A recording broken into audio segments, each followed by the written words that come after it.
Así se han bendecido. Si me ponen atención, quiero orar una vez más y luego rápidamente compartir un corto pensamiento con ustedes acerca del Dios de lo imposible y luego entonces nos vamos. Amén. Pero vamos a orar, hermanos queridos, para una vez más tener memoria que hoy estamos celebrando el séptimo día del Señor, el día de reposo del Señor, ¿no? Y Él nos manda que santifiquemos este día. Igualmente estamos aquí en el santuario y nos manda también que tengamos reverencia en el mismo. Así oremos. Padre amante y Padre bueno, una vez más, Señor, nos allegamos a ti, pidiéndote, oh Dios, que visite este lugar. Señor, necesitamos un toque de ti. Te pido, Padre Celestial, que me quites a mí, te pongas tú. Te pido, Padre Celestial, que me esconda detrás de la cruz del Calvario. Señor amante, que hoy tú puedas abrir los cielos y bendecir a tus hijos que hoy buscan de ti, pero sobre todo que hoy han tomado, Señor, tu mandato en serio, de santificar y tener memoria en este día. Y hoy reconocemos, Señor, que tú eres nuestro Creador y nuestro Redentor. Te damos gracias, Señor, por la esperanza que tenemos en ti, Padre Celestial. Reconocemos que ahora estamos en tus atrios, oh Señor, lugar santo, porque tu presencia está aquí y por lo tanto tu presencia ha santificado este lugar. Te pido, Padre Celestial, que tú toques los corazones, oh Dios, y que podamos salir con fe y con inspiración, reconociendo, Señor, que tú eres el que abrirá camino a nuestro favor. Todo esto te lo pedimos por los méritos de Cristo Jesús, a quien damos gloria.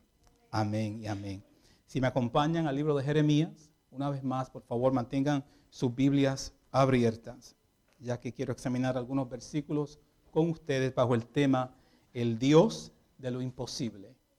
Qué bueno que servimos a un Dios que es sobrenatural, que cuando la vida, nuestras circunstancias dicen que no, Dios está vigente y presente para decir que sí.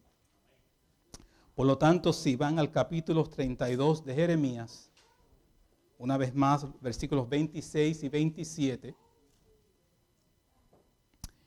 Jehová le habla al profeta y le dice lo siguiente: y vino palabra de Jehová a Jeremías diciendo, y esta es la pregunta que quiero que puedan hoy analizar conmigo, porque tanto es pregunta como promesa de parte de Dios. He aquí, yo soy Jehová, Dios de toda carne. ¿Habrá algo que sea difícil para mí? Una vez más, 27. Y he aquí que yo soy Jehová, Dios de toda carne. ¿Habrá algo que sea difícil para mí? El contexto histórico, acá en el capítulo 32 de Jeremías, vemos que Jeremías está preso cuando Dios le habla y le hace esta pregunta. Fue preso bajo el rey Sedequías antes del pueblo entrar al cautiverio. Ya los caldeos habían penetrado la ciudad de Jerusalén y Dios llevaría a cabo juicio sobre su pueblo por desobediencia.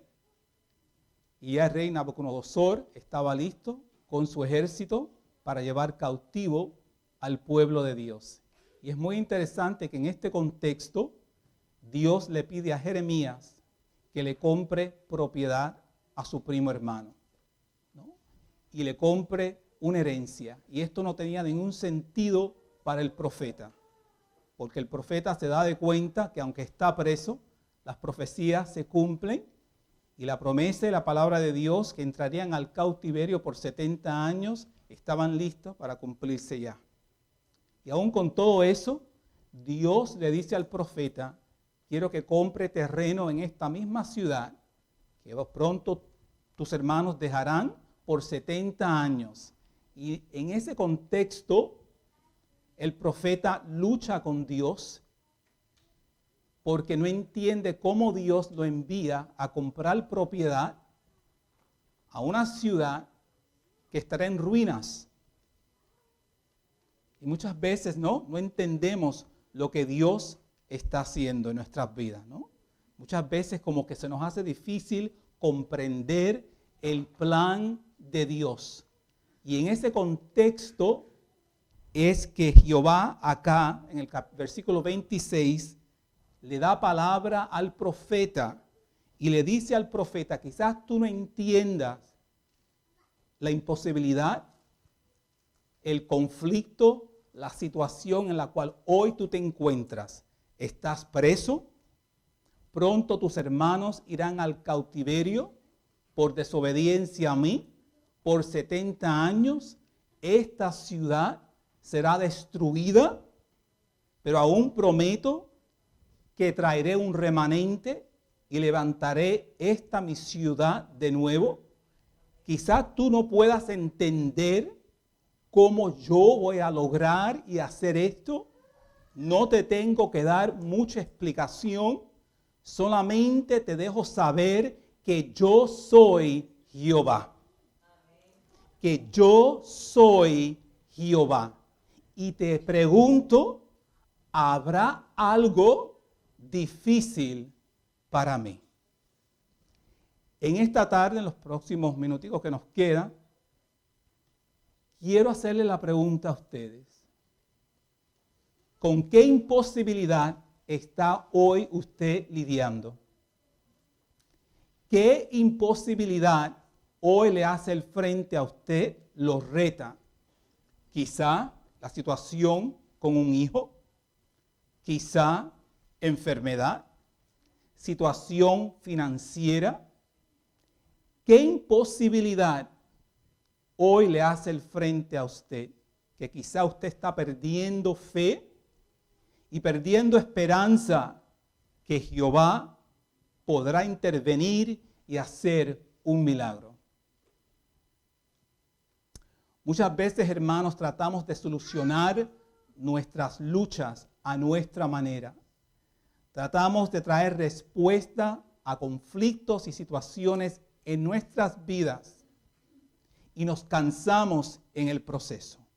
No importa cómo aconsejo a mi hijo, cuánto le hablo, él sigue haciendo lo que quiere. No importa cuántas veces busco empleo, comienzo un empleo, pierdo ese empleo. ¿Qué está pasando, Señor? El dinero se me hace salir agua y voy de crisis financiera a crisis financiera. Estoy enfermo, estoy cansado.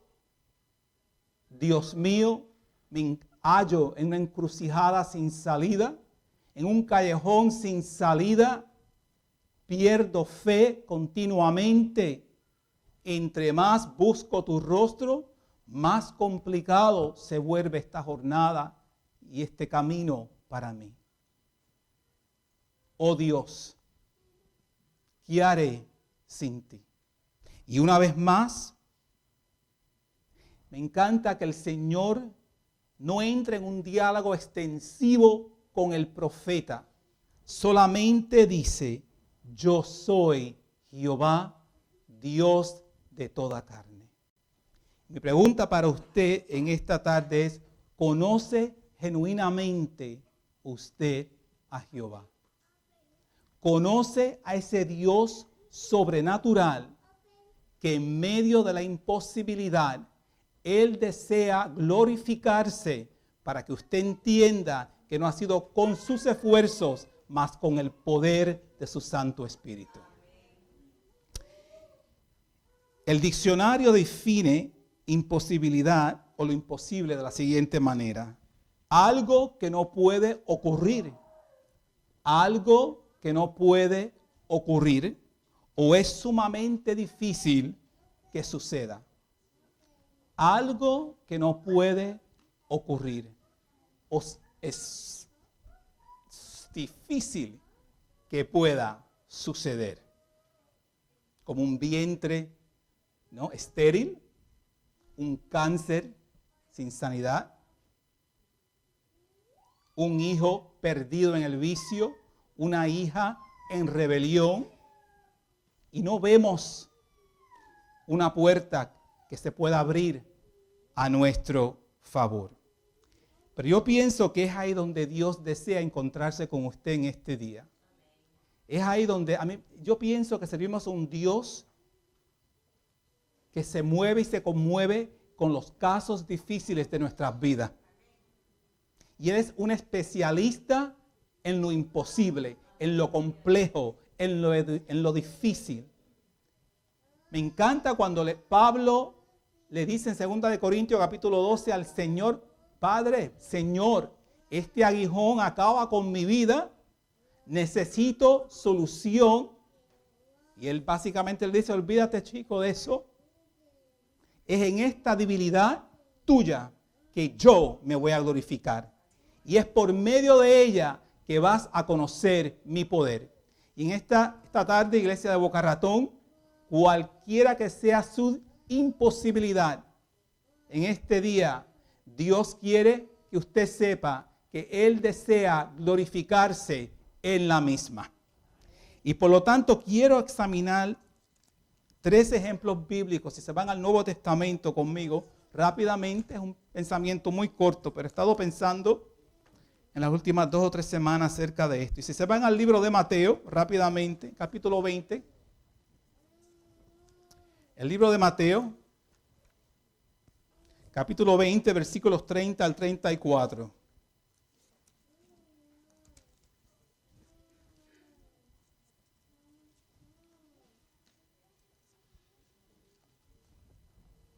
Acuérdese, el Dios de lo imposible. Y dice así, Mateo 20, 30 al 34. Y 2 ciegos que estaban sentados junto al camino, cuando oyeron que Jesús pasaba, clamaron diciendo: Señor, Hijo de David, ten misericordia de nosotros. Y la gente le respondió para que callasen, pero ellos clamaban más diciendo: Señor, Hijo de David, ten misericordia de nosotros. Y deteniéndose Jesús, los llamó y les dijo: ¿qué quieres que os haga? Ellos le dijeron: Señor, que sean abiertos nuestros ojos. Entonces Jesús, compadecido, les tocó los ojos y enseguida recibieron la vista y les siguieron. ¿Qué quieres que os haga? Caso imposible. Caso imposible. Pero llegó Jesús, el Hijo de David. Llegó Jesús cuando estos 2 ciegos se propusieron clamar a Dios y no dejar que esa plegaria fuese callada por el pueblo. Y aunque le pidieron a los ciegos: baja la voz, no clame, en más alta voz clamaron. No dejaron ni permitieron que su circunstancia, hermanos queridos, detuviese el milagro de Dios en su vida. La sanidad vino cuando estos 2 ciegos tuvieron un encuentro con Jesús. Cuando su situación se encontró con el único que tenía respuesta. Y en esta tarde, mi pregunta para usted es: ¿ha llevado su imposibilidad a aquel que solamente tiene la solución? ¿Cuándo fue la última vez que usted genuinamente clamó a Dios? ¿Cuándo fue la última vez que usted verdaderamente pudo decirle a Dios: hasta aquí, no puedo más, Señor, ten misericordia de mí? La sanidad vino cuando estos ciegos se dieron de cuenta que el único que tenía respuesta era Cristo Jesús. Que en esta tarde, si sufre de enfermedad, si sufre de aquello que no ve que tiene ninguna salida, que pueda encontrarse hoy con Jesús, el Hijo de David. Lo que me encanta de este versículo y esta porción bíblica, que Jesús tuvo compasión de ellos. Que Jesús fue movido por su plegaria. Hermanos queridos, no deje de clamar, porque el oído de Jehová está atento a este clamor. Ahora nos vamos a Mateo 17. Corto pensamiento, hermanos. Algunos luchan con enfermedades internas, físicas, si no en usted mismo, en un ser querido. Otros lidian cada día con imposibilidades financieras, económicas, que nos agobia, nos desesperan. No sabemos, ¿no?, cómo vamos a pagar nuestras deudas, cómo vamos a suplirle a nuestros hijos, cómo vamos a mantener un techo, cómo vamos a vestir, a comer. Hermanos queridos, muchas veces, hermanos, estamos acá en la iglesia y no sabemos lo que nuestro hermano está pasando. Y se sienta con una sonrisa y adora a Dios con ustedes. Y no sabemos la situación por la cual él atraviesa juntamente con su familia. Y acá le traigo este ejemplo, que lo que me gusta a mí de este Dios de lo imposible, que muchas veces Él suple necesidad de una manera súper extraña. Si se van al capítulo 17, rápidamente conmigo, versículo 24. Escribe Mateo y dice: cuando llegaron a Capernaum, vinieron a Pedro los que cobraban las 2 dracmas, que era el impuesto del templo, y le dijeron: ¿vuestro maestro no paga las 2 dracmas? Él dijo: sí. Y al entrar él en casa, Jesús le habló primero diciendo: ¿qué te parece, Simón? Los reyes de la tierra, ¿de quiénes cobran los tributos o los impuestos? ¿De sus hijos o de los extraños? Pedro le respondió: de los extraños. Jesús le dijo: luego los hijos están exentos. Sin embargo, dice Jesús, para no ofenderles, ve al mar y echa el anzuelo, y el primer pez que saques, tómalo, y abrirle la boca hallarás un estatero. Tómalo y dáselo por mí y por ti. Este estatero era el equivalente a 4 dracmas, porque Jesús estaba pagando el impuesto por Pedro y por su propia persona.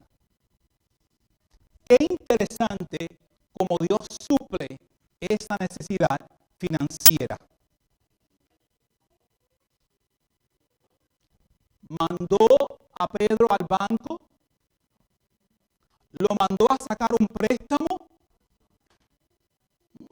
lo mandó a no entregar sus diezmos al alfolí, porque habían otras necesidades. Le dijo: esta semana no ofrenda para que te cobres puedas comprar el galón de leche. Le dijo: no traigas los diezmos para que puedas pagar el alquiler o la renta. Al contrario, vete al mar, tira el anzuelo, el primer pez que puedas conseguir, ábrele la boca y ahí va a estar tu necesidad suplida. El Dios de lo imposible es sobrenatural. Y en este día quiere que tengas fe que de lo inesperado Él se glorificará. Y Él va a usar lo que menos usted espere para suplir su causa. Ese es el Dios sobrenatural. De nuevo, no sé si su necesidad sea para sanidad. No sé si su necesidad sea para lo financiero. Pero de esto estoy seguro, que en el cielo hay reservas con su nombre. De esto sí estoy seguro, conforme a la palabra de Dios, que en el cielo hay recursos con su nombre. Y Dios espera que hoy usted pueda activar su fe y pueda hacer pacto con Él y pueda reconocer que Él es el Dios de toda carne y que no hay nada imposible para Él. Dios no lo llama a desarrollar un plan para ver cómo Él va a obrar a su favor. Dios desea que usted hoy pueda depositar fe en Él y pueda creer que Él moverá lo que sea necesario a su favor. Nos vamos al libro de Hechos para nuestro último ejemplo de esta mañana. Muchas veces, hermanos, nos hallamos en un callejón sin salida, ¿no? Donde no sabemos si veremos el día de mañana. Váyase al capítulo 16 de Hechos. Pablo y Silas en la prisión. Nos vamos al versículo 23. Y registra Lucas y escribe lo siguiente. Después de haberles azotado mucho, los echaron en la cárcel, mandando al carcelero que los guardase con seguridad.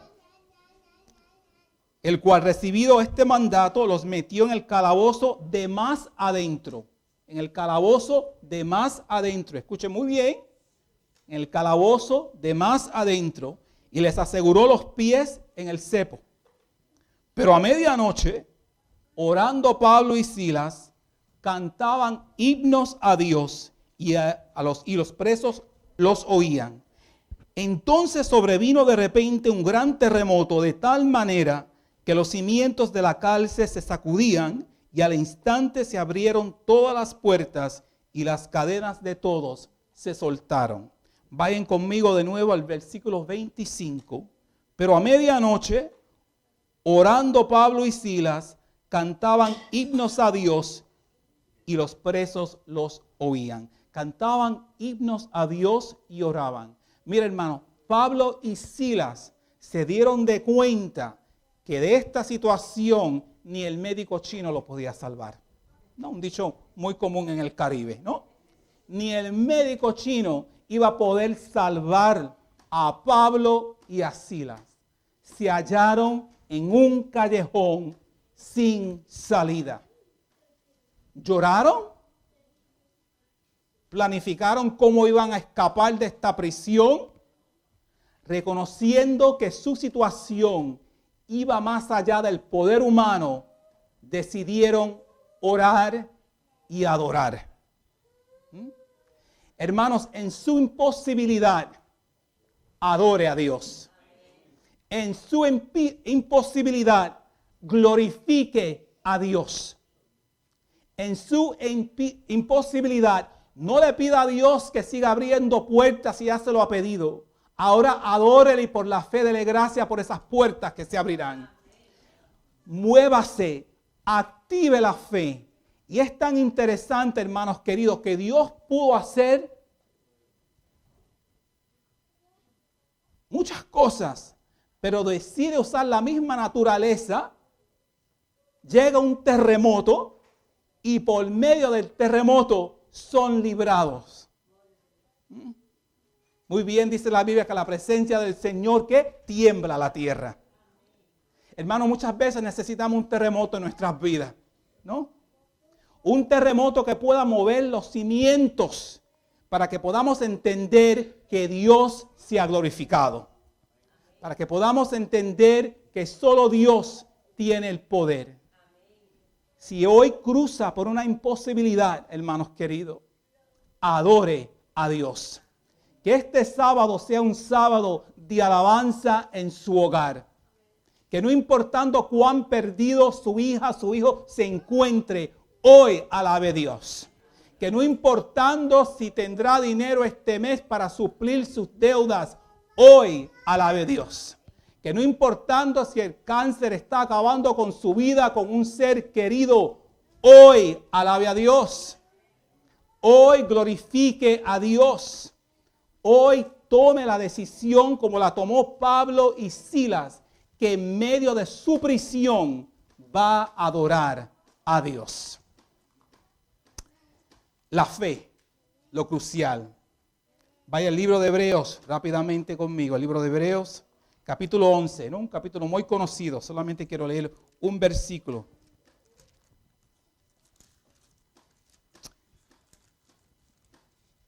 Hebreos 11, versículo 6. ¿Por qué la fe en esta tarde es necesaria. Y si hoy pierde, no tiene suficiente fe, hoy el Espíritu Santo quiere depositar más fe en usted, ¿no? Si se va al versículo 1 del capítulo 11, está la definición de la fe que todos conocemos. Es pues la fe, la certeza de lo que se espera, la convicción de lo que no se ve. En mis ojos humanos ni me veo sano, ni me veo libre, ni me veo sin problemas financieros, ni veo que mi ser querido se levantará de esta cama, ni veo mi hogar restablecido, ni veo mis hijos salvos.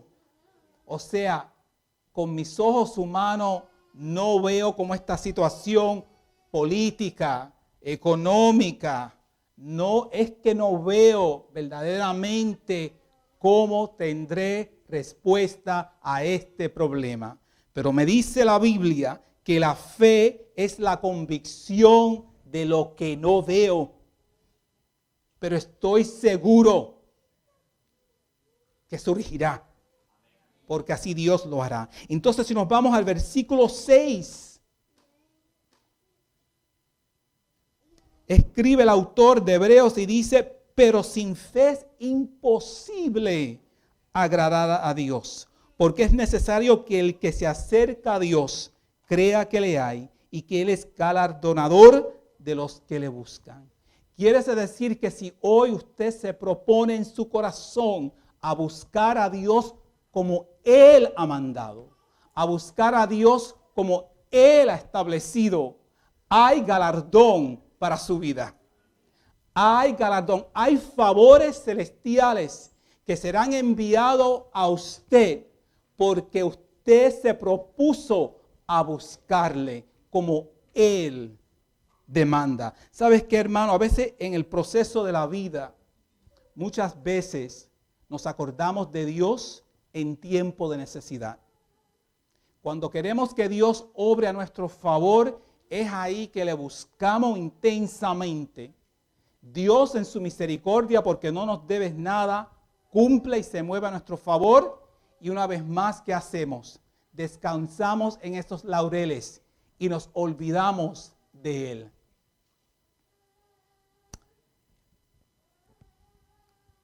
Hermanos, quiero leerle esta cita de Testimonios para la Iglesia, donde la mensajera del Señor dice lo siguiente acerca de la fe. Escribe bajo inspiración y dice que todas las cosas son posibles para el que cree. Eso dice el espíritu de profecía. Y todo lo que deseemos cuando oramos, si creemos que lo vamos a recibir, lo tendremos, dice la mensajera del Señor. Esta fe, dice ella, la fe que vemos acá en el libro de Hebreo, esta fe atraviesa la nube más oscura y derrama rayos de luz y esperanza sobre el alma doblegada y desanimada. La ausencia de esta fe, o sea, al no tener este tipo de fe, la ausencia de esta fe y de esta confianza produce perplejidad, temores angustiosos y sospechas de males. Y termina con lo siguiente. Dios hará grandes cosas por su pueblo cuando ponga toda su confianza en Él.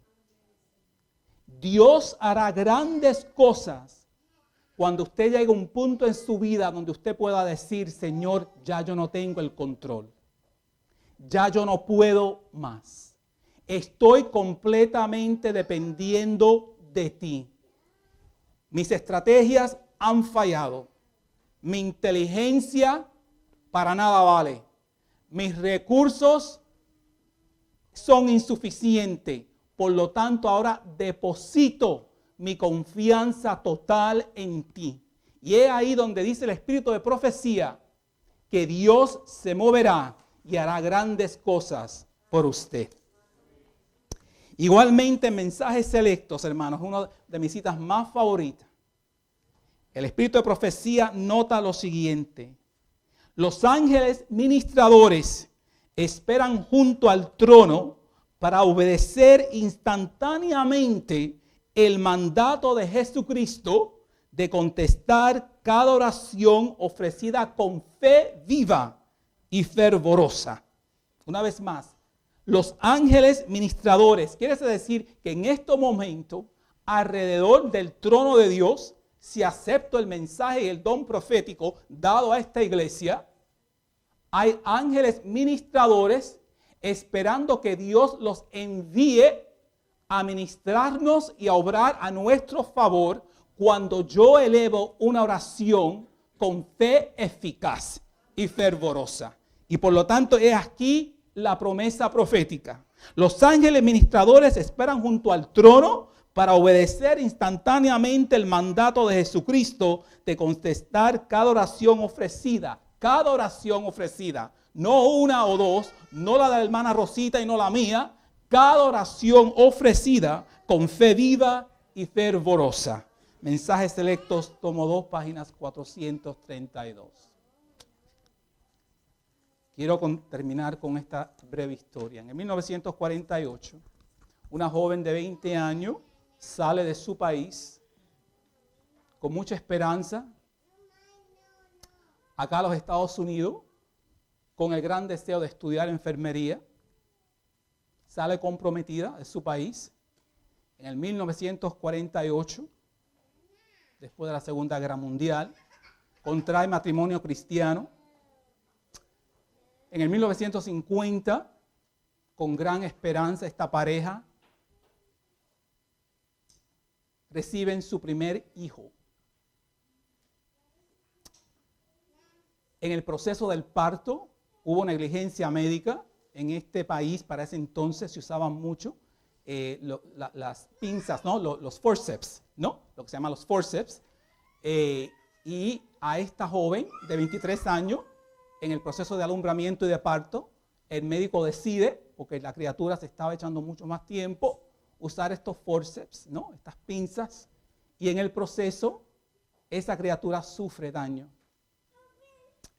El daño fue tan significante que le dijeron, tu hijo jamás caminarás. Será inválido el resto de su vida. Por 6 años, ella, juntamente con hermanos de fe, reconociendo que el caso era imposible, oraban y oraban y oraban y esperaban y esperaban.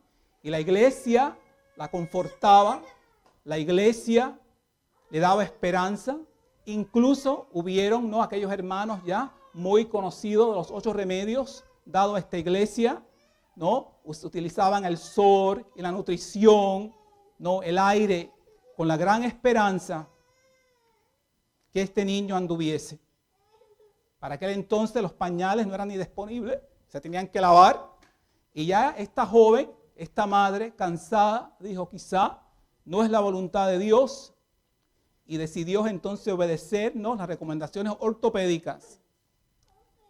Y decidió entonces, la recomendación fue que le pusieran, ¿no?, los aparatos ortopédicos en las piernas, abrazadores que se llaman, ortopédicos, para que el niño tan siquiera pudiera levantarse y quizá con muletas estar de pies. Ese mismo día, cuando tenía cita, ese mismo día, el niño de 6 años, mientras ella meditaba en la sala, el niño camina hacia ella. Ese niño fue mi hermano mayor, que hoy duerme en el Señor. Ese niño, y cuando yo le preguntaba siempre a mi mamá,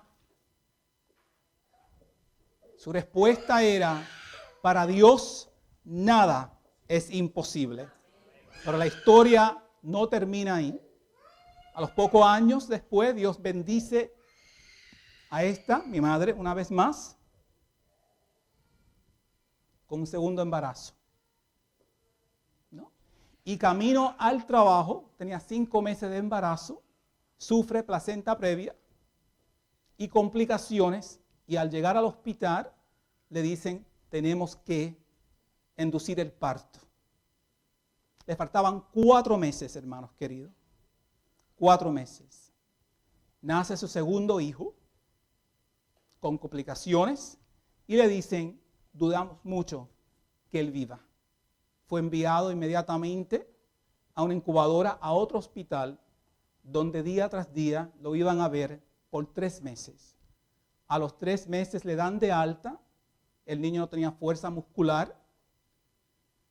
Igualmente por medio de la oración y los 8 remedios dados a esta iglesia, antes que la ciencia lo probara, el aire, el sol, la nutrición, confianza en Dios, el niño puede recibir fuerza muscular, gatea, camina y hoy aquí le está predicando. Eso lo hace el Dios de lo imposible. O sea, mi fe no es una fe teórica, es una fe vivida. Así que si Dios lo hizo por mi madre, por mis seres queridos, por mi hermano, por mí, si Dios lo ha hecho por mi esposa, por su familia, ¿quién somos nosotros? Dios lo puede hacer por usted. Pero una cosa sí aprendí de esa experiencia y aprendí en mi hogar y mi esposa por igual, que a Dios se sirve como Él manda. Que a Dios hay que servirle como Él espera. Que los mandamientos de Dios no son opcionales. Que la observancia del sábado no es opcional. Que la oración y el ayuno no son opcionales. Que la santidad no es opcional. Que la lectura de la Biblia y la adoración no son opcionales. Que no adoramos cuando nos sentimos bien. No adoramos cuando todo va a nuestro favor. Adoramos a un Dios que es digno de toda alabanza, aún en medio de la muerte. ¿No? Y reconocemos que en el contexto de este gran conflicto en el cual vivimos, los retos a la vida siempre llegarán. Y aun cuando no entendemos el plan de Dios, podemos entender la respuesta de Dios a Jeremías. No soy yo Jehová, Dios de toda carne, habrá algo difícil para mí. Así que después del último himno, día en día, uno de mis favoritos del himnario adventista, me gustaría orar por aquellos que quizás piensan o ven que hay una imposibilidad en su vida.